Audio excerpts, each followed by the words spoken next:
SNDPക്കുമെതിരെ പരോക്ഷ വിമർശനവുമായി CPIM പരസ്പരം വിദ്വേഷമുണ്ടാക്കുന്ന പ്രസ്താവനകൾ ഭിന്നിപ്പ് സൃഷ്ടിക്കും. ഇത്തരം പ്രവണതകളെ മുളയിലേ നുള്ളിക്കളയണമെന്ന് മുന്നറിയിപ്പ്.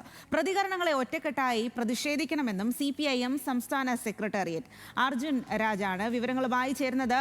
അർജുൻ, വലിയ തരത്തിലുള്ള വിമർശനം ഉണ്ടാകുന്നുണ്ട്, ഈ ആത്മവിമർശനം ഉണ്ടാകുന്നുണ്ട്. അതിന് പിന്നാലെ ഇപ്പോൾ ലീഗിനും SNDPക്കും ഒക്കെ എതിരെ പരോക്ഷ വിമർശനം എന്നുള്ളതാണ്. SNDPക്കെതിരെയും ഈ സമയത്ത് വിമർശനം ഉയർന്നു എന്നുള്ളതാണ് ഏറ്റവും പ്രധാനം. ഏത് രീതിയിലാണ് ചർച്ചകളൊക്കെ പോകുന്നത്? സ്വാതി പറഞ്ഞതുപോലെ തന്നെയാണ് SNDPക്കെതിരെ ഒരു പരോക്ഷമായെങ്കിലും വിമർശനം ഉന്നയിക്കാൻ CPIM തയ്യാറാകുന്നു എന്നുള്ളത് ശ്രദ്ധേയമാണ്. വെള്ളാപ്പള്ളി നടേശൻ ഈ തെരഞ്ഞെടുപ്പിനൊക്കെ മുൻപ് നടത്തിയിരുന്ന വിദ്വേഷ പരാമർശങ്ങളെ ഏതെങ്കിലും തരത്തിൽ പൂർണ്ണമായി തള്ളിപ്പറയാൻ CPIMോ മുഖ്യമന്ത്രിയായിരുന്ന പിണറായി വിജയനോ തയ്യാറായിരുന്നില്ല. പിന്നീട് അത് വലിയ വിമർശനങ്ങൾക്കും CPIMന്റെ യോഗങ്ങളിലടക്കം വിമർശനത്തിന് വിധേയമായിരുന്നു. അതിന് പിന്നാലെയാണ് ഇപ്പോൾ പേര് സൂചിപ്പിച്ചിട്ടില്ലെങ്കിലും SNDPയെയും മുസ്ലിം ലീഗിനെയും വിമർശിക്കാൻ CPIM തയ്യാറായിട്ടുള്ളത് എന്നുള്ളതാണ് ശ്രദ്ധേയം. കഴിഞ്ഞ ദിവസങ്ങളിലൊക്കെ ഉണ്ടായിട്ടുള്ള പ്രതികരണങ്ങളും പ്രതിഷേധങ്ങളും ഒക്കെയാണ് ഇത്തരത്തിലൊരു പ്രസ്താവന ഇറക്കാൻ CPIM സംസ്ഥാന സെക്രട്ടേറിയറ്റിനെ പ്രേരിപ്പിച്ചിട്ടുള്ളത്. കേരളത്തിന്റെ മതനിരപേക്ഷത തകർക്കാനുള്ള ശ്രമങ്ങൾക്കെതിരെ അതീവ ജാഗ്രത പാലിക്കണമെന്ന് CPIM പ്രസ്താവനയിൽ പറയുന്നുണ്ട്. സമീപ ദിവസങ്ങളിൽ ചില രാഷ്ട്രീയ പാർട്ടിയും സമുദായ സംഘടനയും നടത്തിയ പ്രസ്താവനകളും പ്രതികരണങ്ങളും അത്യന്തം ആപൽക്കരമാണെന്ന് പറയുന്നു CPIM.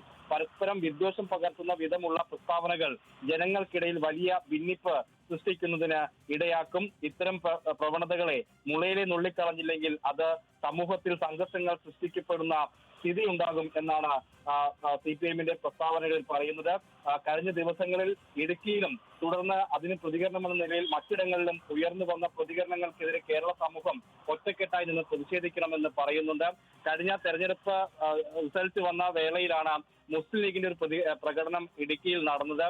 അത് വെള്ളാപ്പള്ളി നടേശനെയും NSSന്റെ ജനറൽ സെക്രട്ടറി സുകുമാരൻ നായരെയും എതിരായിട്ടുള്ള പ്രകടനമായിരുന്നു അന്ന് നടന്നത്. അതിനെതിരെ തൊട്ടു പിന്നാലെ പാലായിൽ മുസ്ലിം ലീഗ് നേതാക്കളുടെ കോലം കത്തിച്ചുകൊണ്ടുള്ള പ്രതിഷേധം നടന്നു. പിന്നാലെ വെള്ളാപ്പള്ളി നടേശൻ രൂക്ഷ വിമർശനവും ഈ പറയുന്ന വിദ്വേഷ പരാമർശങ്ങളും ഒക്കെ അടങ്ങിയ പ്രസ്താവനകളുമായി രംഗത്ത് വന്നു. ഇന്ന് അത് അദ്ദേഹം ലേഖനമായി എഴുതുകയും ചെയ്തു. ഇതൊക്കെയാണ് CPIM സംസ്ഥാന സെക്രട്ടേറിയറ്റിന്റെ ഈ ഒരു പ്രസ്താവനയുടെ കാതൽ എന്ന് പറയുന്നത്. പരസ്യമായി അല്ലെങ്കിൽ നേരിട്ട് പേര് പറഞ്ഞ് വിമർശിച്ചിട്ടില്ലെങ്കിലും ഇതൊക്കെ ആപത്താണ്. ഇതിനെതിരെ ജാഗ്രതയോടെ നിൽക്കണം എന്നുള്ള മുന്നറിയിപ്പ് CPIMന്റെ സംസ്ഥാന സെക്രട്ടേറിയറ്റ് പ്രസ്താവനയിലുണ്ട്.